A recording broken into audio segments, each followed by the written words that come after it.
দেখো টাটকা টাটকা কলমি শাক। আর কলমি শাকটা কতটা সুন্দর দেখো, মনে হচ্ছে সদ্য গাছ থেকে তোলা। এই কলমি শাক হবে। আর কি কি বাজার করেছি দেখো, কলমি শাক, আলু, বেগুন, পেঁপে, টমেটো, আদা, আর আর দু রকম যে মাছ হবে সেই মাছগুলো দেখো, পাবদা মাছ হবে সর্ষে পোস্ত দিয়ে, আর কাতলা মাছ রুই মাছ হবে ভাজা। তাহলে এই বাজার করেছি আর এই রান্না হতে চলেছে। পুরো ভিডিওর সাথে থাকো আর দেখতে থাকো আমার ভিডিও।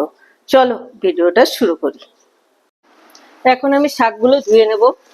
আর দেখো কলমি শাক, আর বিশেষত রবিবারের দিন একটু শাক খেতে খুব ভালো লাগে। ছুটির দিনে বসে বসে একটু শাক, অফিস টাইমে তো আর খেয়ে যেতে পারে না, তাই ছুটির দিনে বসে বসে শাক খাওয়াটা, আর শাক খাওয়া তো খুবই ভালো স্বাস্থ্যের পক্ষে। কলমি শাকটা দিয়ে দিচ্ছি।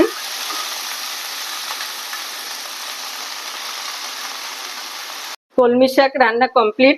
নামানোর আগে সামান্য মাস্টার অয়েল দিয়ে দেবো, দিয়ে এবার নামিয়ে দেবো।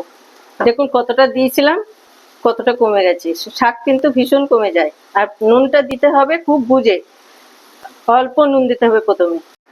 কলমি শাক রান্না কমপ্লিট।